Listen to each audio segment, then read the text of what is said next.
જ્યારે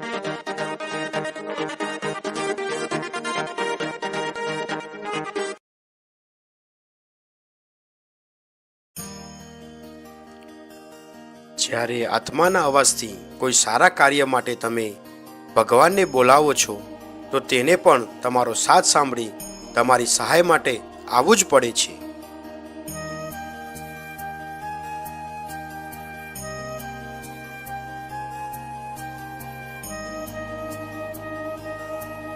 આજની વાત તે સંદર્ભમાં છે. મહેસાણાથી 7 કિલોમીટરના અંતરે આવેલું છે કુકસ ગામ, જ્યાં ભગવાન રામદેવ પીર સાક્ષાત બિરાજમાન છે. તેઓ અનેકો લોકોના દુઃખ દૂર કરે છે. રામદેવડાથી ભગવાન રામદેવ પીર કુકસ ગામમાં કેવી રીતે દુખિયારાના દૂર કરે છે તેની વાત હું તમને જણાવીશ. પણ તમે મારી આ યુટ્યુબ ચેનલને લાઈક અને સબસ્ક્રાઈબ કરવાનું ના ભૂલતા, જેથી તમને આવી અનેકો માહિતી મળતી રહે.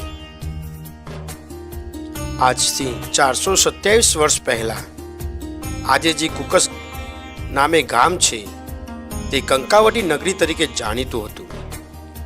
તેમાં પ્રજાપતિવાસમાં કરસનદાસ પ્રજાપતિ નામે એક ભગત હતા, જેઓ નાનપણથી જ ભક્તિના રંગે રંગાયેલા હતા. જેઓ ભગવાન રામદેવ પીરના પરમ ભક્ત હતા.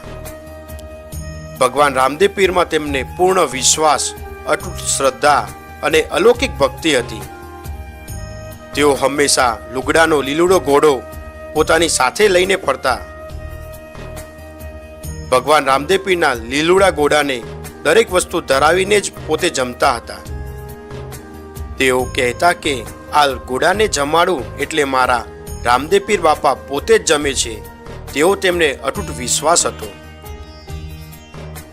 શ્રદ્ધા અને વિશ્વાસના બળે માનવી આ સંસારરૂપી સાગરને પાર ઉતારી શકે છે.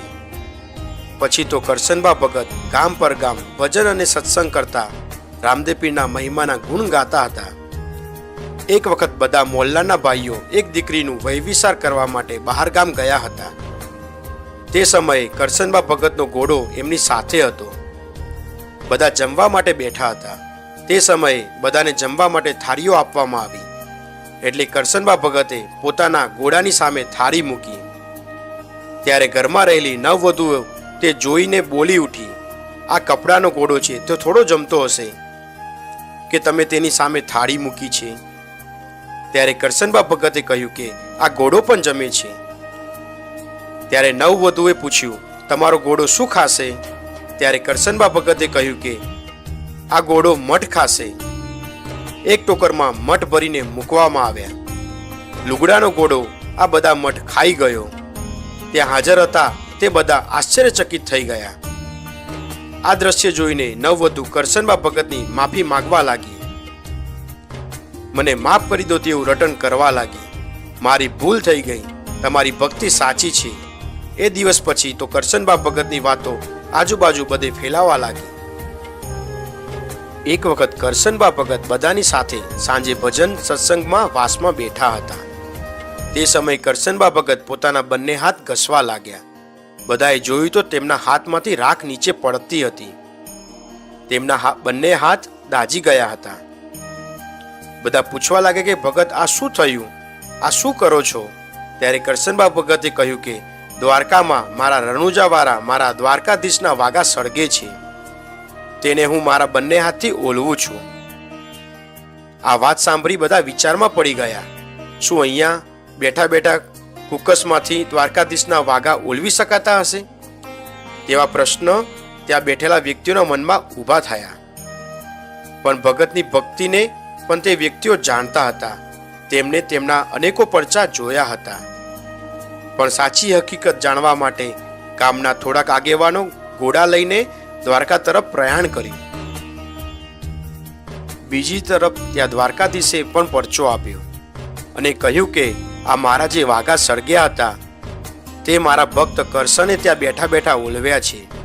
તેથી દ્વારકાથી પણ આગેવાનો ઘોડા લઈ ભગવાન દ્વારકાધીશે પરચામાં જ્યાં જણાવ્યું કુકસ ગામ તે સ્થળની શોધમાં તે સ્થળને જોવા માટે નીકળી પડ્યા. રસ્તામાં બધા ભેગા થઈ ગયા.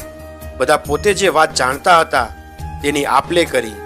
ત્યારે તેમના મનમાં વાત દ્રઢ થઈ ગઈ કે આ વાત સાચી છે. કરશનબા ભગતે કુકસ બેઠા બેઠા દ્વારકાધીશના વાગા ઉલવ્યા છે. આજે વાત મેં તમને કહી તે સત્ય સનાતન છે. સંવત 1598ના સમયમાં આ ઘટના બનેલ છે. દ્વારકાથી નીકળેલ આગેવાનો કુકસ ગામમાં કરશનબા ભગતને મળવા આવ્યા. તેમને મળતા જ તેઓ બોલી ઉઠ્યા કે કરશનબા ભગત, ધન્ય છે તમારી ભક્તિને.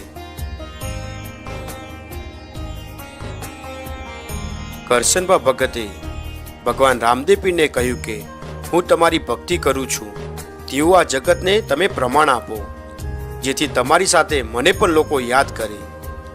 ત્યારે ભગવાન રામદેવપીરે વચન આપ્યું કે બધા દર્શન કરવા રણુજા જશે, પણ માનવી કે ઢોર ડાખરને ગળ ગુમડું કે ગાળીઓ થશે તો તે કુકસ ગામમાં રામદેવપીરની બાધા રાખવાથી તે મટી જશે. કુકસ ગામનો પ્રજાપતિનો દીકરો દોરાને 5 ગાંઠ મારી મારા પારે મૂકી ધૂપ આપી રામદેવપીરનું નામ લઈને જેને પણ આપશે અથવા બાંધશે તેનું બધું દુઃખ મટી જશે. આજથી મારું વચન છે. હે કરશન ભગત, કુકસ ગામમાં કરશન પ્રજાપતિ ભગત થયો તેનું હું આ એધાણ આપું છું. આજે પણ ભગવાન રામદેવપીરને ચડાવેલ દોરાને 5 ગાંઠો મારીને પ્રજાપતિનો દીકરો આપે છે ત્યારે ગમે તેવી ગાંઠ થઈ હોય તે ઓગળી જાય છે. પણ તે તમે શ્રદ્ધા અને વિશ્વાસ રાખો ત્યારે શક્ય બને છે. અનેકો કેન્સરોની ગાંઠો પણ રામદેવપીર દૂર કરે છે. દવા સાથે દુઆ કામ લાગે છે. ડોક્ટરની દવા કરાવો અને ભગવાન રામદેવપીર પર શ્રદ્ધા અને વિશ્વાસ રાખો. તમારા શરીરમાં થતા દરેક દુઃખને તે દૂર કરે છે. જો તમે રામદેવડા રણુજા પહોંચી ના શકો તો ભગવાન રામદેવપીરનું સામીપ્ય મેળવવાનું આ ઉત્તમ સ્થળ છે. ભગવાન રામદેવપીર કુકસ ગામમાં બિરાજમાન થઈ કરશનબા ભગતના વચને બંધાઈ લાખો લોકોનું આજે પણ દુઃખ દૂર કરે છે. આજે મેં તમને જે વાત કહી તેની સંપૂર્ણ માહિતી અમને ત્યાંના મંદિરના વહીવટ કરતા ભાઈઓ દ્વારા આપેલ છે. આ વાત કહેવાનો મુખ્ય આશય ભગવાન રામદેવપીરની અને તેમના અતુલ્ય ભક્ત એવા કરશનબા ભગતના ભક્તિના સમર્પણને લોકો સુધી પહોંચાડવાનો છે. સાથે દુઃખથી પીડાતા લોકોને દૈવી શક્તિ મદદ કરે છે તે સ્થળ સુધી પહોંચાડવાનો છે. બીજના દિવસે અહીંયા મોટો મેળો ભરાય છે, જે હજારોની સંખ્યામાં લોકો ભગવાન રામદેવપીરના દર્શન કરી પ્રસાદ ગ્રહણ કરે છે.